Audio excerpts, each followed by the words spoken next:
কিছুদিন আগে আমার একটা কাকার বিয়ে ছিল, সেখানে আমার আর লাকির দুজনেরই নিমন্ত্রণ ছিল।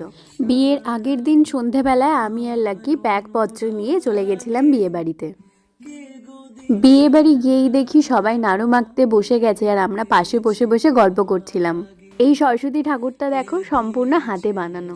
ওইদিকে ওরা নাড়ু মাখছে, এদিকে কিন্তু আমি আমার কাজ নিয়ে বসে গেছি।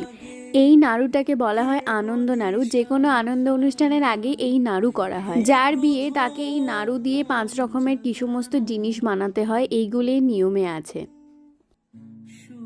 এই দিকে আমার কাজ পড়ে গেছে আলপনা দেওয়ার। বাচ্চু আগে থেকে এই সিঁড়িতে পুরোটাই আলপনা দিয়ে রেখেছে, তবে এই বড় বড় জায়গাগুলো আমাকে একটু বলেছিল যে কিছু ডিজাইন করে দিতে, তো আমি তো মনের খুশিতে বসে গেছি আলপনা দিতে। একদল বসেছে নাড়ু মাখতে, আমি এখানে আলপনা দিচ্ছি, আর ওখানে আরেক দল কিন্তু তত্ত্ব সাজাতে বসে গেছে।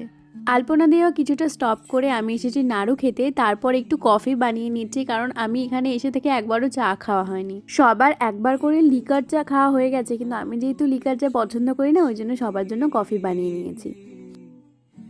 তত্ত্ব সাজানোর সময় যে সমস্ত স্ন্যাক্সগুলো তত্ত্বে ভরেনি, সেগুলি আমরা এখন বসে বসে খেয়ে শেষ করে দিচ্ছি।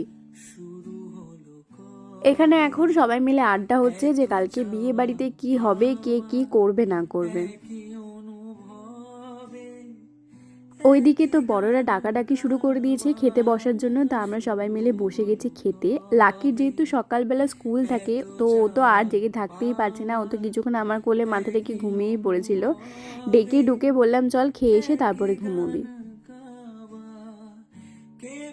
খেয়ে উঠে আমি আবার লেগে গেছি আলপনার কাজ শেষ করতে। অনেকটা যেহেতু সিঁড়ি ছিল, তো আমার কাজ করতে একটু সময় লাগছিল।